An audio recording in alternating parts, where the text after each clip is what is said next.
Silas lived alone in a house made of quiet, surrounded by walls made of no. He woke up at the same time, ate the same toast, and frowned the same frown, day after gray day. Kindness was a word Silas kept locked away in a rusty box and threw the key into the nearest deep, cold pond. He preferred his world tidy, predictable, and utterly, perfectly silent.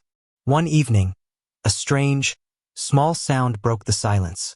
A whimper, thin and weak, coming from behind the old woodpile. Silas grumbled. Unpredictable things were the worst kind. There, huddled in the damp leaves, was a small, scruffy dog with fur the color of an old penny. Its leg was bent at an angle that was clearly wrong. "Go away," Silas muttered, crossing his arms. The dog only shifted, letting out another tiny, trusting puff of breath. It didn't growl. It didn't try to run. A thought, scratchy and unwelcome, wormed its way into Silas's mind. You can't just leave it. Against his better, colder judgment, he knelt down. Silas carried the dog inside, treating the wound with clumsy but careful hands. He set a bowl of water on the floor. He called the dog Copper, because its fur reminded him of something that could be polished bright. Copper didn't know Silas was cruel. Copper only knew the sound of a gentle voice and the smell of a warm blanket. Every time Silas walked into the room, Copper's tail gave a tiny, hopeful thump, thump, thump against the floor. Silas tried to ignore the thumping. He tried to keep his distance. But a wagging tail is a powerful thing. It's a door without a lock.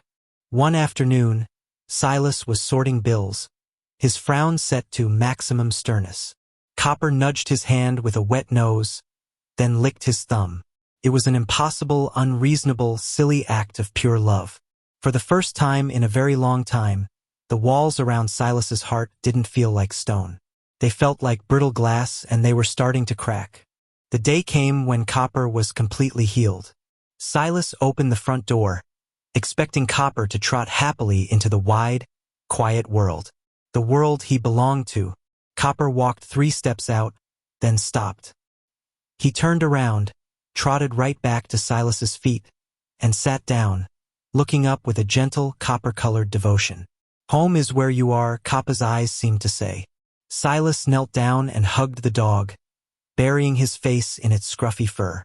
The rusty box in his heart finally sprung open. Kindness rushed out, warm and bright, and his world was never, ever quiet again.